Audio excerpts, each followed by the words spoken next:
So ito guys yung ating KUKA na 32-inch Smart TV.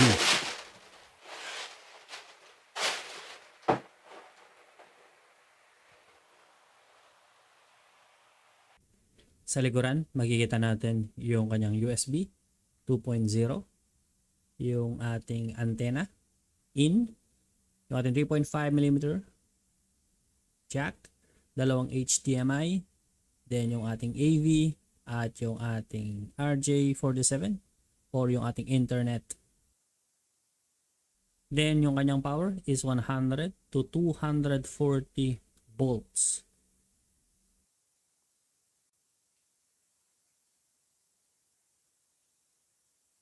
Sa bandang ibaba, makikita natin yung kanyang speaker, yung kanyang vent para sumingaw yung init, yung kanyang power button nasa baba din, then another speaker. Ito yung kanyang power consumption.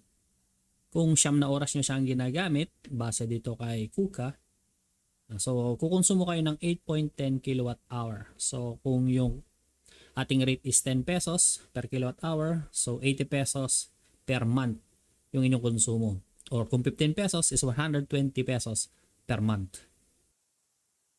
Yan, madali lang guys yung ating pag-setup. Sundan nyo lang step by step. Ito.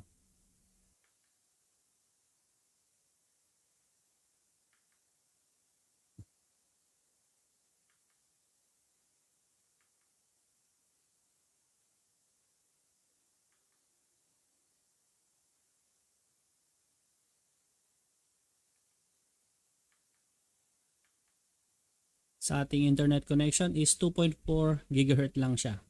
Kaya yan, i-enter ko lang yung aking password. Yan, na-enter na natin yung ating password. Then sundan nyo lang ulit yung step by step. Madali lang naman siyang sundan.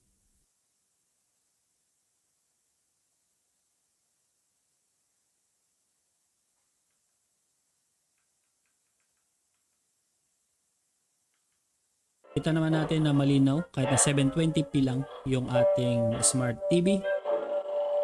Dito guys is meron siyang pre-built na mga apps katulad YouTube, Prime Video, at meron din tayong nitong web browser kung saan pwede kayong mag-search ng inyong favorite popular website, or kung wala siya Netflix, so pwede nyong i-download sa web browser yung Netflix.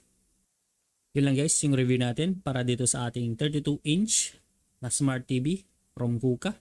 So kung nagustuhan nyo guys yung video na to, please subscribe to my channel. And thank you guys for watching. Until the next video.